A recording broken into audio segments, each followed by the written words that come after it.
वायु पुराण का 26वां अध्याय प्रारंभ। सूत जी बोले, हे भगवान, आपने इस संसार के रहने वालों पर दया करके अनेकों संदेह आत्मक गुणों के विषय को बताया है तथा अब हमें श्री शिव के अवतार के विषय में कुछ भ्रम हो गया है। इसका क्या कारण है कि सब पूर्व युगों को छोड़कर शिव जी ने कलयुग में अवतार लिया है? भगवान, इस विवस्त मनवंतर के प्राप्त होने पर वे क्यों अवतार लेते हैं? हमको आप यह बताइए, हम यह जानना चाहते हैं। लोमश ऋषि बोले, उनके इस तरह पूछने पर संसार के कल्याणकर्ता श्री वायुदेव कहने लगे, हे ऋषि, आप जो इस कथा को पूछ रहे हैं वह अत्यंत गुप्त कथा है। अब हम उसको विस्तार पूर्वक कहेंगे, उसे आप ध्यान लगाकर सुनिए। सबसे पहले 1000 वर्ष तक संसार एकाकर्ण था। तब संसार की सृष्टि की इच्छा से प्रजापति ब्रह्मा जी अत्यंत दुखी होकर चिंता करते ही उनके एक पुत्र पैदा हुआ। वह दिव्य गंध और सुधापेक्षी था, जो दिव्य श्रुति का शब्द उच्चारण कर रहा था। प्रजापति ब्रह्म जी ने तब अशब्द स्पर्श रूपा अगंधा और रस वर्जिता श्रुति का उच्चारण करके उसे प्राप्त किया। फिर वे ध्यान में मग्न होकर कठिन तपस्या करने लगे और चिंता में व्यक्त होकर कहने लगे कि यह कुमार कौन है और इसके द्वारा यह उच्चारित त्रिमूर्ति क्या है। उनके चिंता व्यक्त करते ही शब्द स्पर्श रूप रस गंध रहित अक्षर उत्पन्न हुआ। इसके बाद फिर प्रजापति ब्रह्म जी ने लोक में अक्षर और अपनी मूर्ति का दर्शन किया। ध्यान में मग्न फिर ब्रह्म जी ने देखा कि देव स्वरूप अक्षर श्वेत कृष्ण रक्त और पीत है, और ना वह स्त्री है ना नपुंसक है। उन पूरे अक्षरों को अच्छी तरह जानकर ब्रह्म जी चिंता कर रहे थे कि उनके कंठ से एकमात्र महाघोष सुनिर्मल श्वेत वर्ण अक्षर प्रकट हुआ। वही अक्षर ओमकार वेद या साक्षात महेश्वर था। भगवान स्वयंभू फिर अक्षर विषय चिंता करने लगे। तब एक लाल रक्त अक्षर पैदा हुआ। यही रक्त अक्षर आदि देवता और रंग वेद आदि मंत्र अग्नि मिले पुरोहितम कहलाता है। इस सृष्टि के होने के बाद फिर प्रजापति ब्रह्म जी चिंता करने लगे कि यह क्या है। प्रभु प्रजापति ब्रह्म जी के चिंता करने से फिर ईश्वर संपन्न द्विमात्र श्री शंकर जी पैदा हुए। फिर ब्रह्म जी द्विमात्र अक्षर संबंधी चिंता करने लगे। तब रंग छंद युक्त रक्ताक्षर अजू पैदा हुआ, जिसके शुरू में ईश तत्व आदि मंत्र है। रंग वेद एक मात्र है और यजु द्विमात्र है। इसके बाद फिर उस वेद और अक्षर को देखकर प्रजापति ब्रह्म जी द्विमात्र अक्षर की चिंता करने लगे।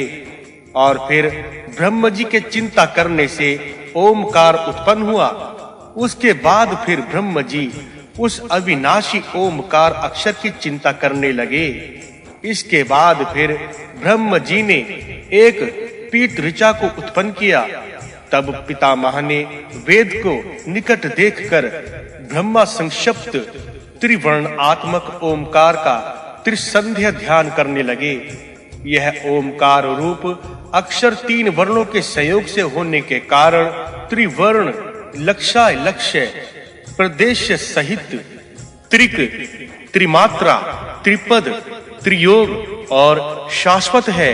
इसलिए पितामह ब्रह्म जी फिर उसी की चिंता करने लगे।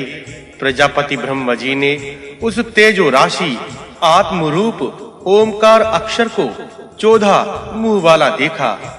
शुरू में उन्होंने ओमकार को बनाया, इसी कारण से इनका नाम स्वयंभू पड़ा। इसके बाद फिर प्रजापति ब्रह्म जी के चारों मुखों से तरह-तरह के वर्ण के 14 स्वर और आघ दिव्य अक्षर पैदा हुए। ये सब वर्णाकार से प्रकट हुए हैं और इन वर्णों की संख्या 63 है। प्रजापति ब्रह्म जी ने जिन साधारण वर्णों को देखा उनके शुरू में वे आकार रूप से स्थित हुए और वही पहला अक्षर हुआ।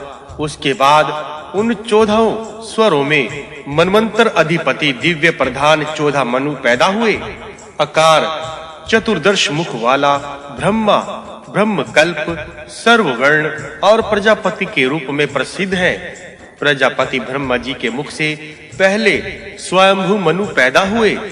ये शंभु के आकार रूप स्वरूप और इसी तरह दूसरे मुख से आकार रूप सुरोचिस मनु पैदा हुए। ये प्रादुर वर्ग के हैं। इसके बाद उनके तीसरे मुख से इकार पैदा हुआ। इसको यजुश्रेष्ठ यजुर्मय आदित्य स्वरूप और अजुर्वेद कहते हैं। अकार मनुष्य स्वरूप है। यह रक्त वर्ण का है। इसके बाद फिर प्रजापति के चौथे मुख से उकार शब्द पैदा हुआ। यह ताम्र वर्ण का है और मनु तामस कहलाता है। इनके पांचवें मुख से उकार पैदा हुआ। यह पीत वर्ण का है और इन मनुष्यों को वरिष्णु कहते हैं। इनके छठे मुख से कपिल वर्ण उकार पैदा हुआ। यह वरिष्ठ विजय मनु कहते हैं। सातवें मुख से कृष्ण वर्ण स्वरूप विवस्व मनु पैदा हुए। प्रजापति के आठवें मुख से श्याम वर्ण रकारात्मक सावीण मनु पैदा हुए। ये श्याम अक्षर कहलाते हैं। इनके नवे मुख से नौवा लंकार पैदा हुआ। यह धूम्र वर्ण का है और इन मनुष्य को भी धूम्र कहते हैं। इनके 10वें मुख से लरंकार पैदा हुआ। यह भी लरंकार की तरह धूम्र वर्ण का है और सावरणी के मनु कहलाते हैं। और फिर प्रजापति के 11वें मुख से विषंग वर्ण एकार पैदा हुआ और वर्ण के अनुसार विषंगी मनु कहलाए। इनके 12वें मुख से विषंग वर्ण और भस्म के समान एकार पैदा हुआ। अतः ये पिशंगी मनु कहलाए। 13वें मुख से पंच वर्ग से युक्त उत्तम वर्ण ओमकार पैदा हुआ और मनु उत्तम कहलाए। इनके 14वें मुख से कबूर वर्ण उकार पैदा हुआ और मनु सावरणी कहलाए। कल्प कल्प में इसी तरह मनु और स्वर वर्ण का ऐसा ही रूप कहलाता है, जो स्वर और वर्ण के अनुसार यथा तत्व को जानने योग्य है, क्योंकि ये स्वर आपस में समान वर्ण के अनुसार है। अतः इसलिए वर्ण की बराबरी के कारण उनका आपस में अनव्य होता है और हर एक कल्प में इनका समान आकार और वर्ण होता है। इस प्रजालोक में सब संध्या स्वर्ण होती हैं। इति श्री वायु महापुराण का स्वर उत्पत्ति नामक 26वां अध्याय संपूर्ण हुआ। वायु महापुराण का 27वां अध्याय महादेव जी के शरीर का वर्णन। ऋषि बोले, हे सूत जी, आपने जो इस कल्प में आचार्यवान ऋषियों के साथ शिव का रुद्र रूप से प्रकट होना बताया है, उसे कहिए। सूत जी बोले, हे ऋषियों, मैंने आपको यह कथा छोटे रूप में बताई है। अब हम विस्तार सहित श्री भगवान रुद्र के नामों को उनके अलग-अलग शरीरों के साथ कहूंगा। अष्टम कल्प के बीत जाने पर शंकर जी अपनी स्त्रियों के साथ पुत्रों को जिस कल्प में पैदा हुए, अब उसका वर्णन सुनिए। कल्प के शुरू में लोक पितामह ने अपनी आत्मा के समान तेजस्वी पुत्र नीलवर्ण कुमार को पाया। तब उन प्रजापति ब्रह्म जी ने अपने तेज से उस कुमार को जला दिया और जला करके घोर और सुर बना दिया। फिर प्रजापति ब्रह्म जी ने उस नीलवर्ण कुमार को रोते देखकर उससे पूछा कि तुम क्यों रोते हो? तब वह नीलवर्ण बालक कहने लगा कि हे पिताजी, आप हमारा पहले नामकरण संस्कार कीजिए। उस कुमार के शब्दों को सुनकर प्रजापति ब्रह्म जी ने उससे कहा कि तुम्हारा नाम होगा। फिर भी रोने लगा और कहने लगा कि मेरा कोई दूसरा नाम रखिए। यह सुनकर पितामह ने दूसरा नाम भव रखा। फिर वह रोने लगा। तब ब्रह्मा बोले कि अब तुम क्यों रोते हो? तब कुमार ने अपना तीसरा नाम रखने के लिए कहा। यह सुनकर ब्रह्मा जी बोले कि तुम्हारा तीसरा नाम शिव होगा। उसके फिर रोने पर ब्रह्मा जी ने पूछा कि अब क्यों रो रहे हो? तब वह बालक कहने लगा कि मेरा चौथा नाम रखिए। तब प्रजापति ब्रह्मा जी कहने लगे कि तुम्हारा चौथा नाम पशुपति होगा। चौथा नाम रखने पर भी वह रोने लगा। उसको इस प्रकार फिर रोते हुए देखकर ब्रह्मा जी ने पुनः रोने का कारण पूछा। तब वह बोला मेरा पांचवा नाम रखिए। इस प्रकार ब्रह्मा जी ने कहा हे देव तुम्हारा पांचवा नाम ईश होगा। फिर रोकर वह कहने लगा कि अब मेरा छठा नाम रखिए। ब्रह्मा जी ने कहा देव तुम्हारा छठा नाम भीम होगा। छठा नाम सुनकर भी वह रोता ही रहा। फिर ब्रह्मा जी ने कहा अब तुम क्यों रो रहे हो? तब उसने कहा कि मेरा आप सातवां नाम और रखिए। ब्रह्मा जी बोले अच्छा है हे देव आपका सातवां नाम उग्र होगा। सातवां नाम सुनकर भी वह रोता रहा। तब ब्रह्मा जी ने पूछा अब क्यों रोते हो? वह पुनः बोला मेरा आठवां नाम और रखिए। तब ब्रह्मा जी बोले हे देव आपका आठवां नाम महादेव होगा। इस प्रकार 8 नामों को ब्रह्मा जी से सुनकर भगवान नील लोहित शंकर जी ने ब्रह्मा जी से फिर कहा आप इन 8 नामों का स्थान भी बताइए। तब उन्होंने सूर्य, पृथ्वी, जल, अग्नि, वायु, आकाश, दीक्षित, ब्राह्मण और चंद्रमा की 8 मूर्तियों की सृष्टि की। ये मूर्तियां ब्रह्मा का ही नील रूप है। जो इनमें रुद्र की वंदना या पूजा करते हैं भगवान रुद्र उनकी हिंसा नहीं करते। और ब्रह्मा जी ने कहा कि आपका दूसरा नाम भव है, अतः दूसरा शरीर भव होगा। जल से संपूर्ण प्राणी उत्पन्न होते हैं। जल में मलमूत्र नहीं त्यागना चाहिए, न थूकना चाहिए, न मैथुन करना चाहिए, नग्न होकर स्नान नहीं करना चाहिए और न शीर स्नान ही करे। स्थिर या बहते हुए जल के लिए कोई अप्रीतिकर बात भी नहीं करे। पवित्र या अपवित्र शरीर के स्पर्श से जल कभी दूषित नहीं होता, लेकिन मटमैला, विरसा, दुर्गंधमय थोड़े जल को काम में नहीं लाना चाहिए। बहते हुए जल को रोकना नहीं चाहिए, क्योंकि वह समुद्र में जाना चाहता है और समुद्र जल का उद्गम स्थान है।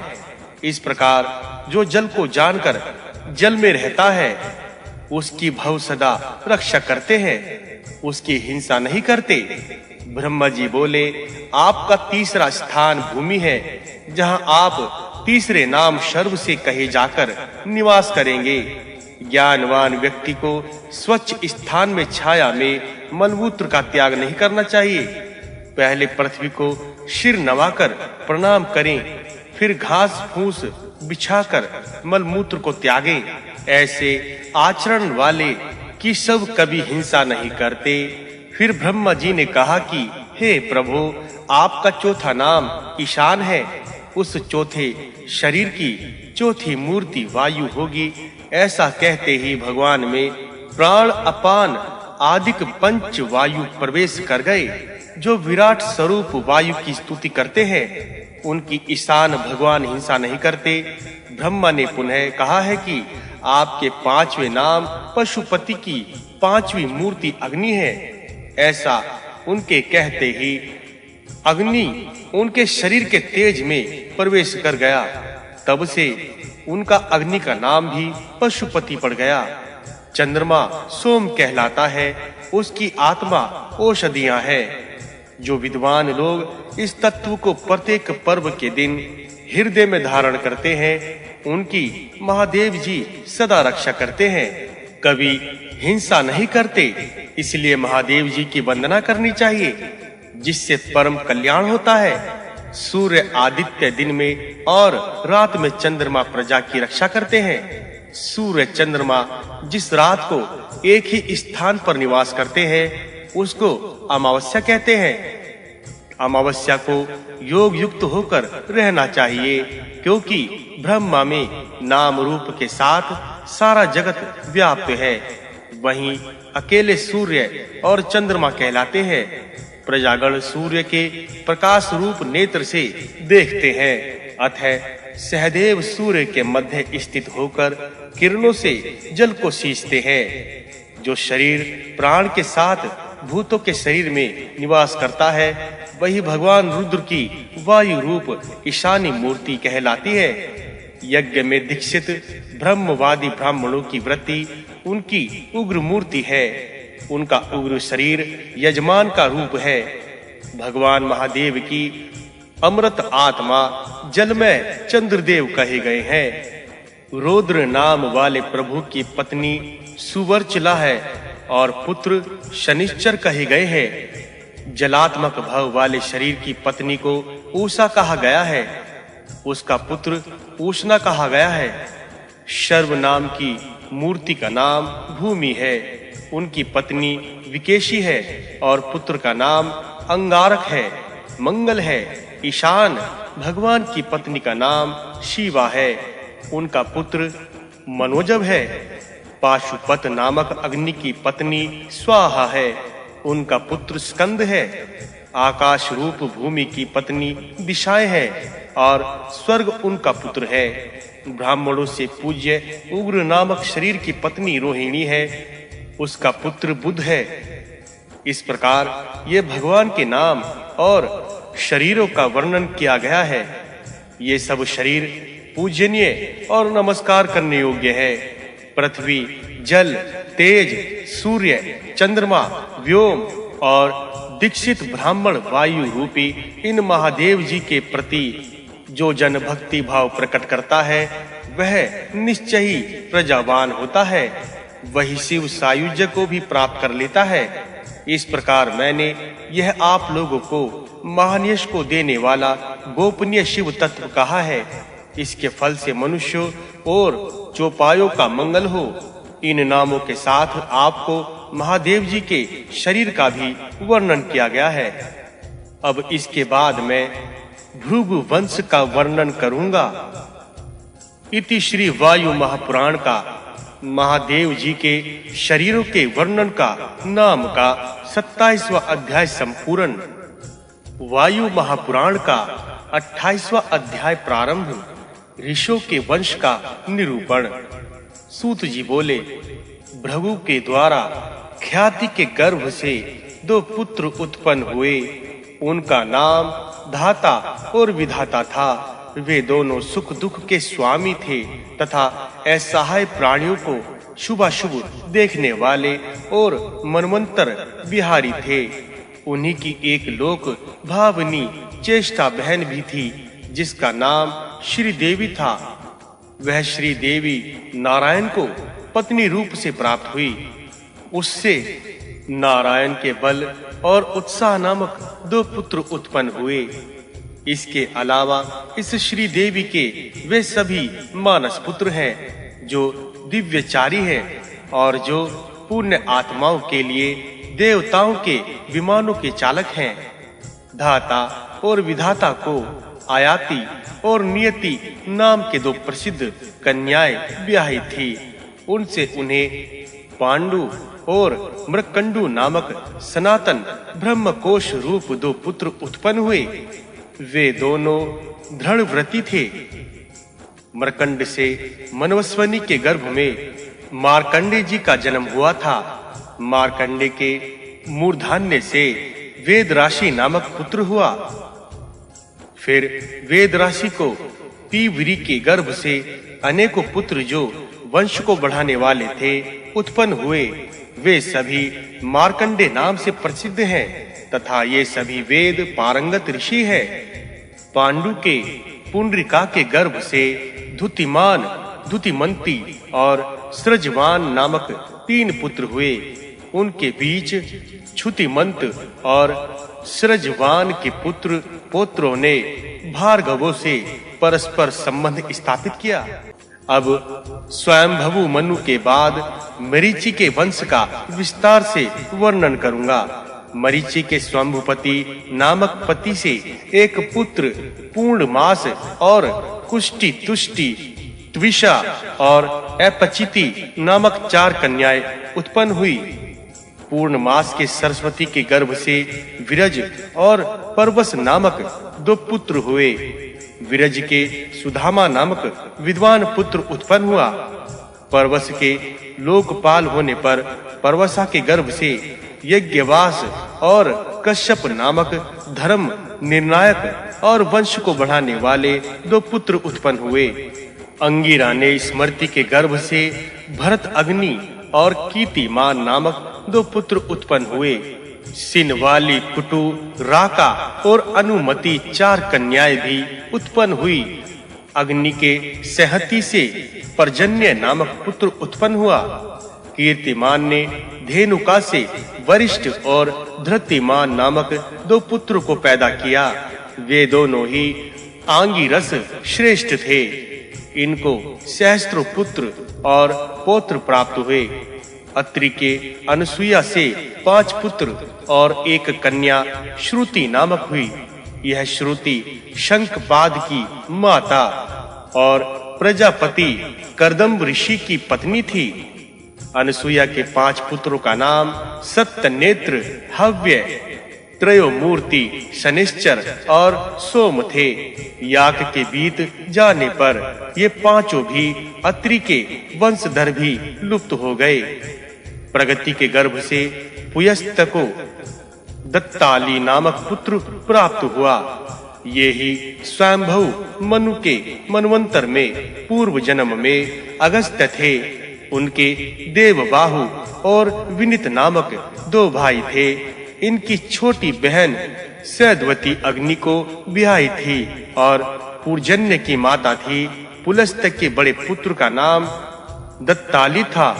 दत्ताली ने अपनी पत्नी में सुजंग आदि बहुत से पुत्र पैदा किए जा स्वयंभू मनवंतर में पुलस्त नाम से प्रसिद्ध थे। पुलह प्रजापति की पत्नी क्षमा से अनेक पुत्र उत्पन्न हुए। उनके नाम कर्दम, अम्बरीश और सहिष्णु आदि थे। ये बड़े कीर्तिवान और अग्नि के समान तेजस्वी थे। कर्दम की पत्नी अत्रि ऋषि की पुत्री श्रुति थी। उसने शंखपाद पुत्र और काम्या नामक पुत्री को जन्म दिया। यही लोकपाल श्रीमान प्रजापति शंखपाद अपनी भार्गनी काम्या को प्रियव्रत से विवाह करके दक्षिण दिशा की तरफ चले गए। प्रियव्रत के काम्य से 10 पुत्र पैदा हुए और 2 कन्याएं भी हुई। उन्हीं 10 पुत्रों से छात्र कुल की वृद्धि हुई।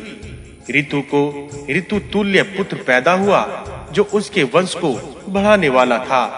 ये सभी उधरव्रेता थे।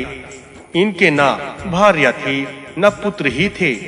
ये ही 60,000 बालिख्य ऋषि कहलाते हैं।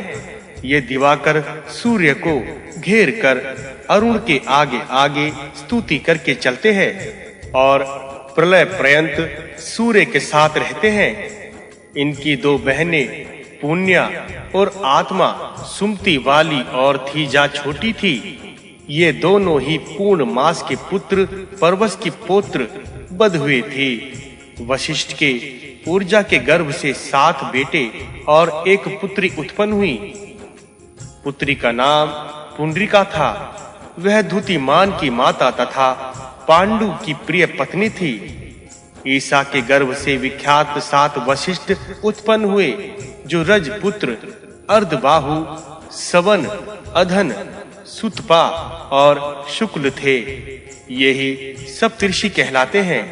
मार्कंडी जी ने राजस से राजन्य, केतुमान और प्रजापति को उत्पन्न किया। इन्होंने प्रतीचि दिशा में आश्रम प्राप्त किया।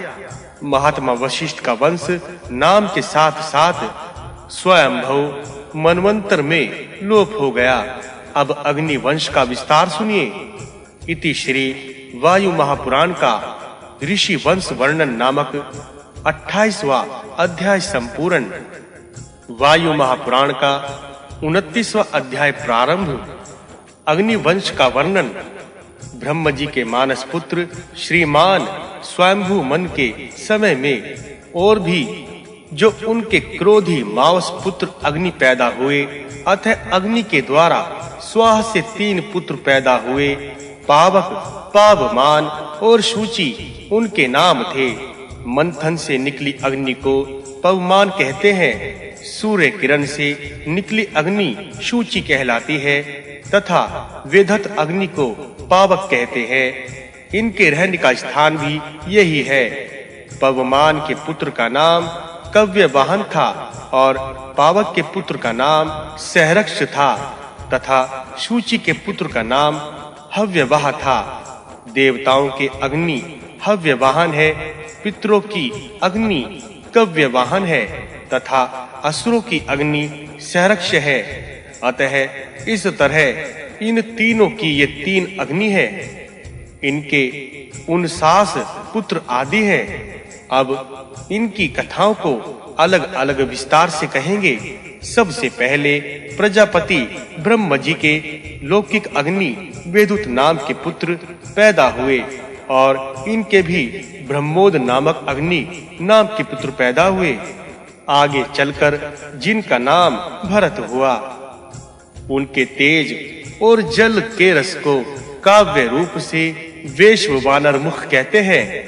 समुद्र के मंथन से अमृत निकलने के बाद अर्थवर्ण नाम की अग्नि उत्पन्न हुई, अतः इन्हीं को अर्थवा लौकिक अग्नि कहते हैं। इनके पुत्र का नाम दध्यंग था। अर्थवा लौकिक अग्नि ही भृगु थे और इनके पुत्र का नाम अंगिरा था, अतः अंगिरा ही अर्थवा लोक अग्नि की दध्यंग है। समुद्र के मंथन से निकली अग्नि को ब्राह्मणों ने पवमान अग्नि बताई और वही गृहस्थ अग्नि है। इस अग्नि के 2 पुत्र हैं। पहले पुत्र का नाम आहवनीय अग्नि है और दूसरे पुत्र का नाम शुकाग्नि है। संशय अग्नि से भा 2 पुत्र पैदा हुए, जिनके सम्य और अवस्थ्य नाम थे। ब्राह्मण जिस अग्नि को आहवनीय हव वाहन अग्नि कहते हैं, उसी शस्य अग्नि ने अपनी इच्छा से 16 नदियों को उत्पन्न किया है। उनके नाम है ये कृष्णवेणी, कावेरी, नर्मदा, यमुना, गोदावरी, वितस्वा, चंद्रभागा, इरावती, विपाशा, कौशिकी, शतद्रु, सरयू, सीता, सरस्वती, हार्दिनी और पावनी इत्यादि नाम थे। इन सब नदियों में संशय अग्नि ने अलग-अलग 16 भागों में करके उन दिशिंगियों में आसक्त हुए। स्वयं अग्नि भी दिशिण्य है। उनके साथ भी नदियों से बहुत से पुत्र पैदा हुए जो धिशिण्य कहलाए। ऋतु, प्रभाया, अग्निध्र और अपरापर दीक्षिगण यज्ञ के दिनों में कर्म पूर्वक ठीक स्थान में स्थित होते हैं। वह स्थान इन दीक्षिणियों से उत्पन्न जो नदी पुत्र अग्नि है, उनके विहार करने के स्थान है। जिन अग्नियों के निवास स्थान का कुछ पता नहीं है, अब हम उनका वर्णन करेंगे। कृशानु नाम की जो सबसे बड़ी अग्नि है, वे यज्ञ के उत्तर द्वितीय वेदी पर स्थित रहते हैं। सबसे बड़ी सम्राट अग्नि 8 तरह की होती है, जिनकी ब्राह्मण पूजा करते हैं। 8 तरह की अग्नि में दूसरी अग्नि का नाम परशद अग्नि है। ये वेदी के आधे भाग में स्थित रहती है। ग्रतध्वज में नभ नाम की अग्नि 4 नामों से स्थित रहते हैं। ब्रह्म ज्योति वसु नाम की अग्नि ब्रह्म स्थान में निवास करते हैं। हव्य और सूर्य आदि अग्नि शामित्र कर्म में स्थापित होते हैं और समुद्र अग्नि नाम की अग्नि ब्रह्म स्थान में स्थित रहते हैं। ऋतुधामास ज्योति अग्नि औदुंबरी में स्थित रहते हैं। ब्रह्म ज्योति वसु नाम की अग्नि ब्रह्म स्थान में स्थित रहते हैं। अजिक पाद नाम की अग्नि यज्ञशाला में स्थिति होते हैं और अहिर्बुधन्य अग्नि गृहपति नाम से प्रसिद्ध है। संशय के सभी पुत्र ब्राह्मणों द्वारा पूजित हैं। अब हम विहरणीय अग्नि और उनके 8 पुत्रों की कथा का वर्णन करेंगे। ऋतु प्रधान अग्निध्र और वहां रहने वाले धिक्षणीगण यज्ञ के दिनों में वहां सब कर्म से विहार करते हैं। उनके पुत्र हव्य वाहन अग्नि पेत्र कहलाते हैं। शांति अग्नि प्रचेता कहे जाते हैं। सत्य द्वितीय अग्नि कहलाते हैं। विश्वदेव नामक अग्नि ब्रह्म स्थान में स्थापित होते हैं। अक्षशु और अच्छावाक अग्नि भूमि में स्थापित होते हैं। सवीर्य उशिरा अग्नि मेष्ठीय कहे जाते हैं। 8वीं व्यरति अग्नि मार्जाल्य कहे जाते हैं। दीक्षणा सौम्या और आज्य के विहार योग्य पावक नामक अग्नि जल राशि के गर्भ में ही कहलाती है। जो अग्नि के जल में अच्छी तरह डूबे रहते हैं वे अबुभ्रह कहलाते हैं। इनके पुत्र का नाम हरच्छ अग्नि है। मनुष्यों के जठर में स्थित हैं। जठरा अग्नि के पुत्र मन्यु माने गए हैं। भूतों के गर्भु और व्याप्त हैं। इनके पुत्र घोर संवर्तक हैं। ये वड़वा मुख होकर समुद्र का जल पीते हैं। इन समुद्र में निवास करने वाले वड़वामुख के पुत्र को सहरक्ष कहा गया है। सहरक्ष के पुत्र का नाम श्याम है जो घरों में जलाने के लिए है। इनके पुत्र क्रव्याद और जो मरे हुए पुरुषों को जलाने के लिए है। ये सब पावक अग्नि के पुत्र हैं।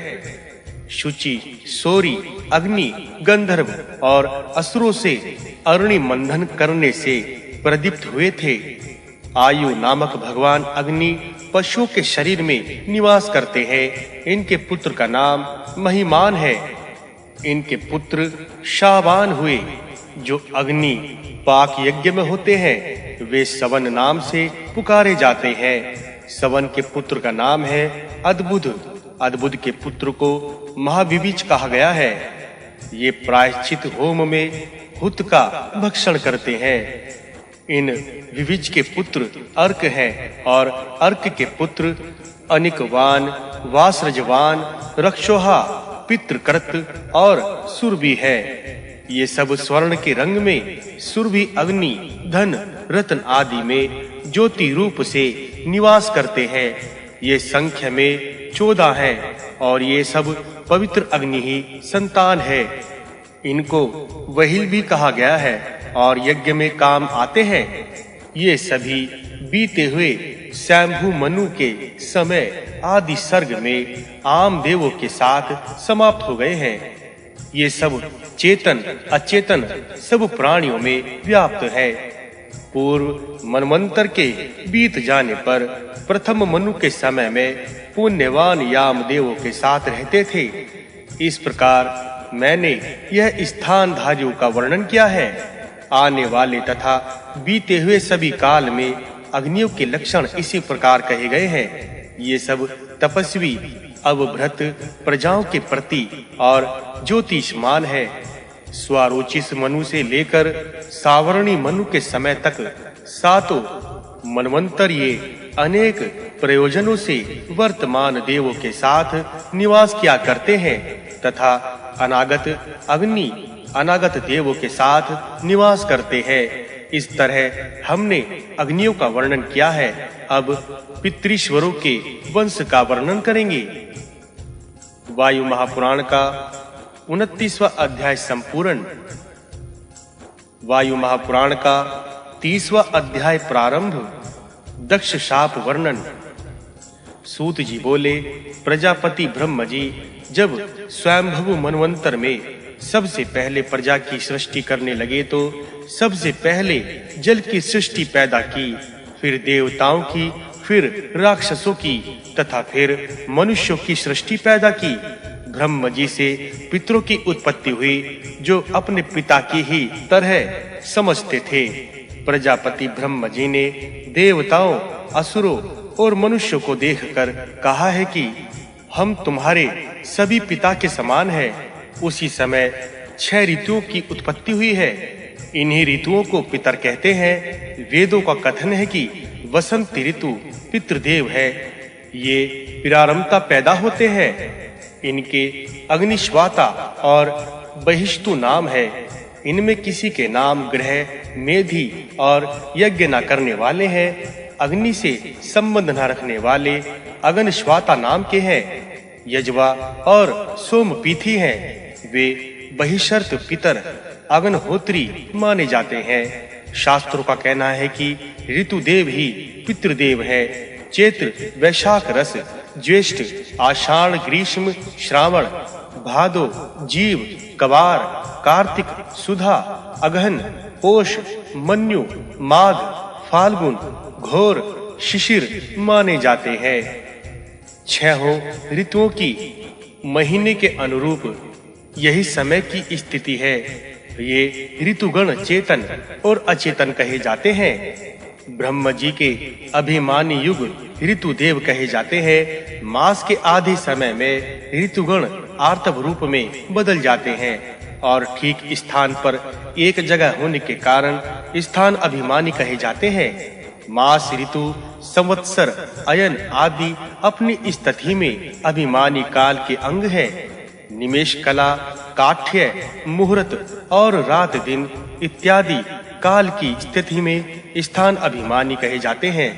वे उसी अवस्था में रहने के कारण उन्हीं के समान है। पर्व, तिथि, संध्या, शुक्ल पक्ष या कृष्ण पक्ष, निमेष कला, काष्ठा एवं मास, मुहूर्त, 3 ऋतु का अयन, 2 मास की 1 ऋतु की दक्षिण तथा उत्तर भेद से 2 अयन और संवत्सर सुमेक माना गया है। ऋतुगण इन्हीं सुमेरु के पुत्र हैं, जो कि 8 भागों में बटे हुए हैं। ऋतुओं के 5 पुत्र हैं, जो आतव नाम से पुकारे जाते हैं। अतः सभी चर और अचर आतर्व से पैदा हुए हैं। इसलिए उनके पिता आतव कहे जाते हैं और रघुगण उनके पितामह के नाम से प्रसिद्ध हैं। सुमेक से जो प्रजा पैदा हुई है वह सब मर गई। इसलिए सुमेक मरी हुई प्रजा के प्रपितामह पुकारे जाते हैं। ये एक जगह स्थित रहने वाले हैं। इसी कारण से यह स्थान आत्मक कहलाए जाते हैं। वे उसी रूप में रहने के कारण उन्हीं स्थानों के समान है। ब्रह्म जी ही संवत्सर है और संवत्सर ही अग्नि या ऋतु कही गई है। ऋतु से ऋतुओं का जन्म हुआ है, इसीलिए वे ऋतु कहलाती हैं। मासों का 6 ऋतुओं में प्रवेश होता है, अतः मास भी ऋतु का ही रूप है। ऋतुओं के आतर्व नाम के 5 पुत्र हैं। द्विपद, चतुष्पद, पक्षी, सरीसर्प और स्थावर आदि 5 भौतिकों का जो काल है आर्तव कहलाता है। ऋतु और अति तत्व पितृ तत्व कहे जाते हैं। अतः इसी से ऋतु और आतर्व पितर कहे जाते हैं। सब भूत ऋतु काल में ऋतु और आतर्व से पैदा हुए हैं, इसलिए पितर भी आतर्व कहे जाते हैं। सभी मनमंत्रों में ये स्थान अभिमानी और काल अभिमानी नियम से स्थित रहते हैं। अग्निश्वत्ता और बहिष्र्द नाम के 2 तरह के पितर होते हैं। इन पितरों ने 2 कन्याओं को पैदा किया है। उनका नाम मैना और धारणी था। इन्हीं दोनों कन्याओं से इस संसार की सृष्टि हुई है। ब्रह्मवादनी आचार्यशील कन्याओं का पितरों ने धर्म के लिए दान कर दिया है।